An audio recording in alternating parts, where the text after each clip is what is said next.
was thinking about is how change comes about. And we should think about that a little bit. And you think back, change comes about when we change our consciousness about what is right and wrong and what we are entitled to have as human beings. You know what I mean by that? And that's pretty profound stuff. And I use the issue of gay rights as an example of what I mean. I am, for better or worse, older than most of you. Has its advantages, has its disadvantages. But in terms of gay rights, I can remember, and I come from a state which has been, along with Iowa, by the way, one of the leading states in the fight for gay rights. But I can remember, I don't know, 25 years ago, 30 years ago, marching in parades in my state when the issue of civil unions was being debated. Civil union was the precursor to gay marriage. People, even in my state, saying ugly and terrible things, just marching down the street and people yelling, ugly times. And then you think about what happened over the last 30 years. And today you go up to young people and you say, what do you think about gay marriage? And you know what, they don't know what you're talking about. Because they assume, of course, that's the right thing to do. Right? That we don't discriminate against people. Yeah. So my point is, just think about the changes that have taken place on that one issue over a period of 30 years. But it's not just that issue. 150 years ago, not a terribly long time from a historical perspective, 160 years ago, it seemed to be normal and acceptable that one group of people, African Americans, were literally held in bondage by another group of people. Slavery was there. And it took a bloody civil war for us to end that horrific institution. And think about 150 years ago in Vermont and in Iowa, you had people working 6, 7 days a week. You had children working in factories and in fields. That was normal.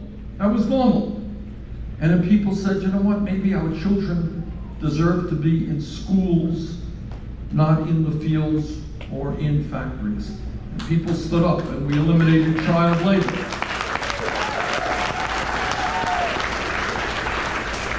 And against enormous opposition, workers said, you know what, we are not chattel, we are human beings. And you just cannot fire us arbitrarily. You cannot work us 7 days a week. You cannot pay us anything you want. We want trade unions. And workers struggled mightily, were beaten, sometimes killed. Terrible, terrible strikes took place. So the workers could sit down with their unions and collectively negotiate contracts which provided them with decent wages and decent benefits. 100 years ago in America, not a long time, women did not have the right to vote. Women could not get the education that they wanted. Women could not get the jobs that they wanted.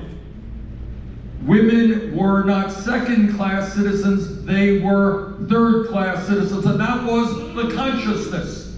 That was the consciousness of the time. It was accepted. You're a woman, of course you can't go to college. Go to medical school, don't be ridiculous. Become a police officer. What world are you living in? 100 years ago, somebody said a woman should be a police officer, serve in the United States military. They would have seemed to be literally crazy. It was just not part of the consciousness of that time. So we've made progress in the struggle for workers' rights. We'll talk about that tonight. We have a long way to go. We've made progress in the struggle for gay rights. We made progress in the struggle for women's rights. We made progress in raising consciousness with regard to the environment and other areas. But there are many areas where I suspect 50 years years from now, your grandchildren will look at you and say, I cannot believe you allowed that to happen, that you lived in those times. Did you really live in a time when we had a massive level of income and wealth inequality? Did you really live in a time in America where 3 families own more wealth than the bottom half of the American people? Where the top 1% own more wealth than the bottom 92%? Where 49% of all new income went to the top 1%. And your grandchildren will say to you, well, what did you do about that terrible income and wealth inequality? How did you allow it to happen? Why didn't you stand up and do something about it? And your grandchildren might ask you another question. At a time when the very wealthiest people were so very wealthy, when you had families like the Walton family of Walmart worth $175 billion, what did you do?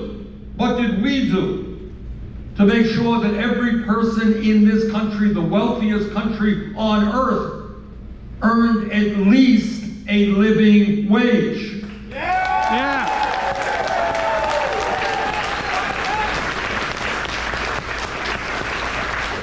What did we do to end the absurdity of women in America earning 80 cents on the dollar compared to men? What did we do about that? What did we do to make certain that health care was a human right and not a privilege?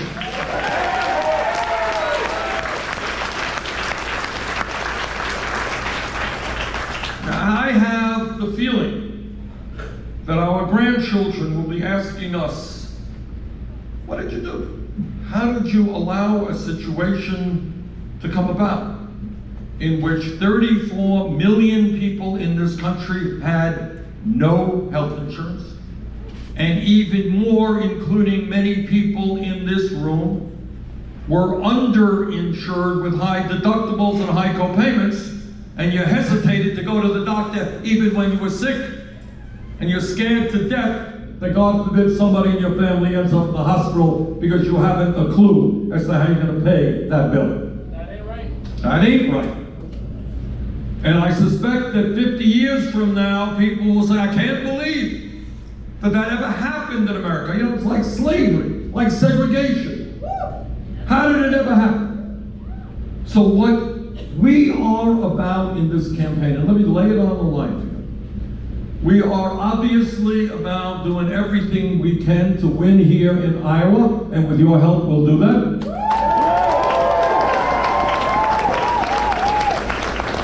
We are about doing everything we can to win the Democratic nomination.